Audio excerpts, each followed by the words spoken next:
আমাৰ আজি ডেৰগাঁৱত এটা ডেলিভাৰী আছে গোটেই কিটচেন ইকুইপমেণ্ট অল সেট লৈছে তেখেতলোকে ইয়াত আছে আপোনালোকৰ মছলা টেবুল আছে ৱৰ্কিং টেবুল আছে এইখন আপোনাৰ মাৰ্বল লগোৱা হৈছে হুডটোত আৰু আপোনাৰ এইখিনি আপোনাৰ ইণ্ডিয়ান চাইনিজ আপোনাৰ বাৰ্ণা আছে এটা ষ্টেণ্ডাৰ্ড সিঙ্ক আছে আৰু এটা ডাবল সিঙ্ক আছে আৰু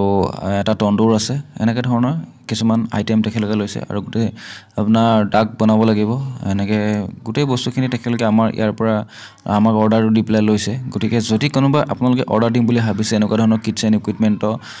যদি বস্তু তেতিয়াহ'লে আমাক অৰ্ডাৰ দিব পাৰে আমাৰ ফেক্টৰী গুৱাহাটীত আছে আপোনালোকে এটা ডিসপ্লে নাম্বাৰ দিয়া আছে সেই নাম্বাৰটোত আপোনালোকে যোগাযোগ কৰি পেলাই আপোনালোকে কন্টেক্ট কৰিব পাৰিব আৰু গতিকে এইখিনি আছিল আইটেমখিনি তেখেতলোকক আজি ডেলিভাৰী কৰিম আমি গতিকে এই মালটো যাব আপোনাৰ ডেৰগাঁৱত সেটিং হ'ব গতিকে আপোনালোক কোনোবা যদি অৰ্ডাৰ দিম বুলি ভাবিছে তেতিয়াহ'লে আমাৰ লগত যোগাযোগ কৰিব ডিসপ্লে নাম্বাৰটো শ্ব' কৰি আছে গতিকে ভিডিঅ'টো ইমানখিনি আছিল ধন্যবাদ